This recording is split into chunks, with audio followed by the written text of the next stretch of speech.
So the Sydney Herald, they were interviewing Tom Cruise at the event, and he was saying that he hopes to have the same longevity as Harrison Ford by playing Ethan Hunt in Mission Impossible movies in the future, all the way up to 80 years old, because Harrison Ford is 80 years old, Tom Cruise is 61. Now, with this franchise, we have heard that Dead Reckoning Part 1 and Part 2 is the end, the close, and then the director, Christopher McQuarrie, has come out and said, we got more plans or something along those lines. And now we got Tom Cruise saying he wants to play it until he's 80 years old. Do you want to see an end to this franchise or the Ethan Hunt character?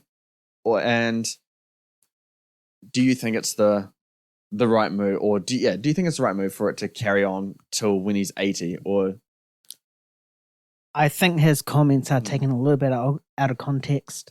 I think he's sort of Harrison Ford is like, oh hey, I can play this role until I'm 80. Yeah, we could just be taking it too far, but he's probably just like making a joke or something, and whoever's interviewing was like, oh blah blah blah, boom, story, views, clicks, I do think, and because I know that these two franchises get compared a lot, is Mission Impossible and James Bond.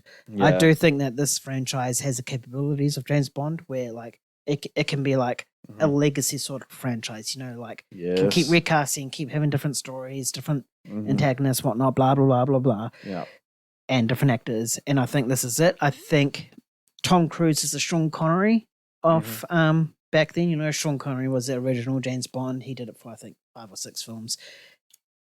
Cruise is doing it for 8 by the time Dead Reckoning Part 2 comes out. So I think he's laying the foundations, and obviously Ethan Hunt, I'm doing bunny ears here, sorry guys, can keep going on, but as a different actor and whatnot. And then you can always have callbacks. You can have Tom Cruise as like the director of the IMF when he's 80. I don't think he's saying I'm going to be playing Ethan Hunt, doing all these stunts when I'm 80. I think it's just like I can be part of this franchise until I'm 80. Whether I'm Ethan Hunt or someone else, or it's totally different. If he is committed to 80 years old, we're going the other spectrum now. 80 years old, being Ethan Hunt doing those stunts.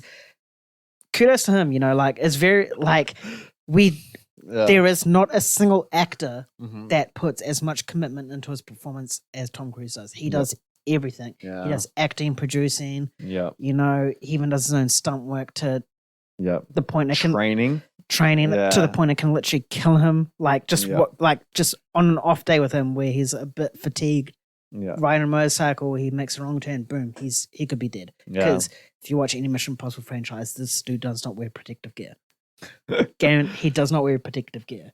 It is crazy what he puts into it.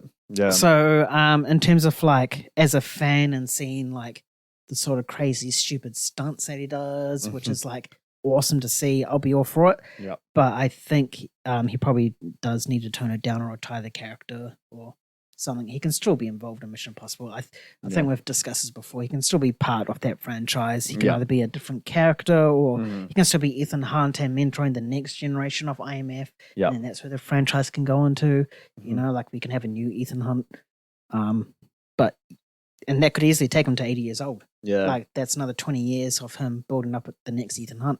Easy. Easy, but either way, it's a win-win and a lose-lose, or a win-lose for him. Like win-win for us, we get great entertainment. Win-lose for him is like, he gets to keep on this franchise, but his body's gonna hate him by the time he gets 80. No, you put that perfectly.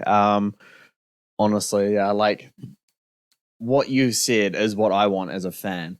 To him, I think Dead Reckoning should start to phase out of the franchise as the Ethan Hunt role, in terms of him being front and center, and push it on to newcomers. Hayley Atwell, for one, she was great and can be an addition that can go on a little bit longer as well.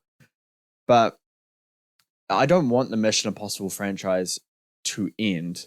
I want the Ethan Hunt main character storyline to end. So similar to what Star Wars is doing, how the Skywalker saga is ending, going to something else.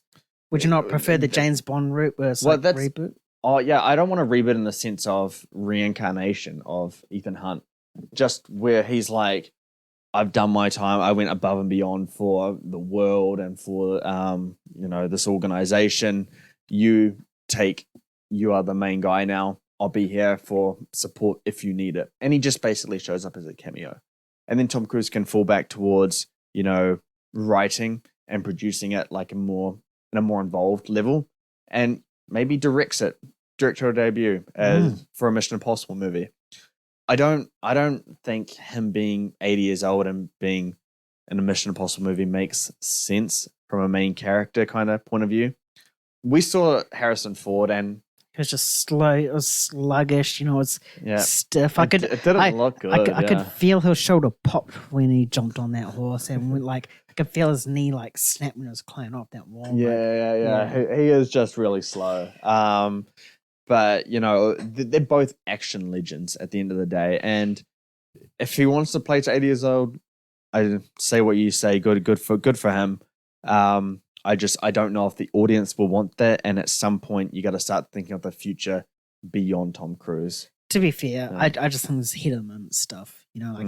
He saw Indiana Jones, he's on a hype. He's at a premiere and is like, yes, I want to keep playing this character because he's passionate about Ethan Hunt. It's definitely his best one. Yeah, it's probably his breakout role. Really, he was in Top Gun. He's been in loads of stuff. He was, but earlier years, he was in Top Gun, and that was something that put him on the map. But Top Gun, not Top Mission Impossible was it's his baby, really. Yeah, what broke him out, and then he's always had a hand in that franchise. So obviously he doesn't want to give that up. So passionate about that. Yeah. So I do think it's heat of the moment sort of comments, but I think when the hype dies down and you have a time to think, his involvement should absolutely be there for future Mission Impossible, just in a different way. And I would love for his directorial debut, if he was to do that, be in the Mission Impossible movie. Because he knows the franchise so well. Yeah, he knows the franchise. He knows how to do stunts. He knows what's involved for actors to do them. Mm-hmm. And he can direct actors to do real stunts. Yeah. And if the actor's like, no, I'm too scared, put a green screen there, he's going to no. You train, you do it. Exactly. So I just think that's where he would be really good. And I would just love to see that. Yeah. Yeah. Move on to some Barbie stuff now. The Weekend. Barbenheimer is shortly approaching. And next week we're gonna be seeing Barbie and Oppenheimer. I can't believe I'm saying that. It's been hyped up so much. James number 1 v my number 1. Yeah, it's crazy. Oh man, it's gonna be such a good back-to-back screenings for us. It is. Basically, Saturday, Sunday, Monday, Tuesday, just god tier days. I'm looking forward to it.